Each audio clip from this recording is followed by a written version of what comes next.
organizations.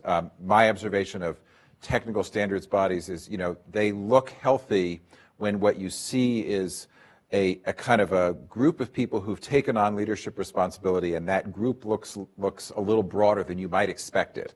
That people actually have committed, that there's in some sense a community of leaders.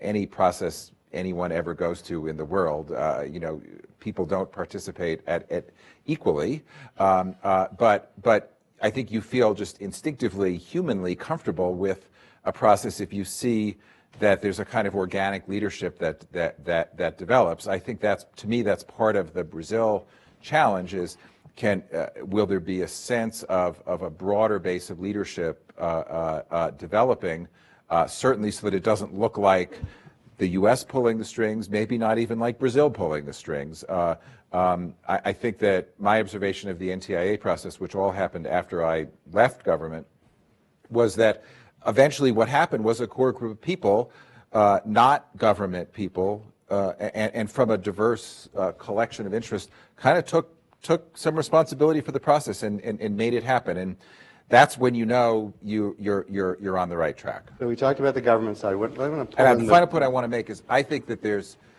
an outsized opportunity for civil society to be in that role, because civil society is really unique around the world in that it is not. It doesn't have direct economic interest. It doesn't have direct political interest. It's an awfully good surrogate for the set of public interests that matter. And I think there are reasons that civil society organizations worry about lots of these processes, but I actually think and I think you can see this in other fields like the environmental movement, where you have civil society organizations have really an extraordinary leadership role in getting, kind of being the glue that actually makes decisions happen and gets to sustainable agreements. So I want to pull the private sector into this discussion. So governments can lead, governments can be a catalyst, but governments can't do it all. We need this participation, and you suggest that civil society can play a big role. But what Bill described as the ICN example costs a lot of money to develop the expertise, to have the convenings to do this, and it wasn't all government money. But there's an antitrust bar.